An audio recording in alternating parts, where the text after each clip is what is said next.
Boa tarde, pessoal. Estamos mais uma vez aqui na Sul Sementes de Livramento. Hoje vamos falar para vocês dos sais minerais Calbov. Estamos aqui com o veterinário, o Franco Menezes, que vai falar para vocês um pouquinho disso aí. Boa tarde, meus amigos.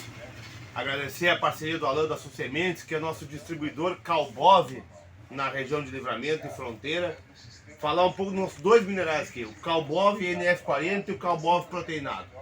Calbov 40 é o sal mineral suplementação para todo ano.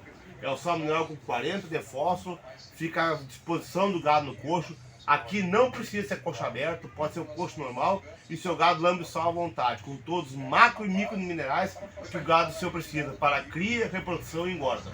Mas, na época de inverno, na época da nossa geada, de pasto queimado, de pouca digestibilidade, de pasto com pouca proteína, temos o proteinado da Calbos. Calbov proteinado, à base de farelo de soja, glúten de milho e ureia pecuária. Aqui vai aumentar a digestibilidade, vai aumentar as proteínas ruminais, então vão dar energia para elas. Maior digestibilidade, maior proteína microbiana é com o Calbov 40 proteinado da Calbos. Quer o melhor resultado no seu gado no inverno, pastagem seca, queimada de geada? Use o Calbov proteinado, sempre em coxo coberto.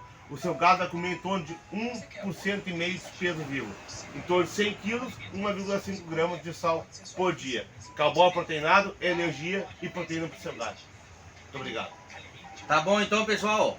Vamos lá, vamos entrar no site da Sul Sementes e aí entre em contato com nós e vamos fazer bons negócios.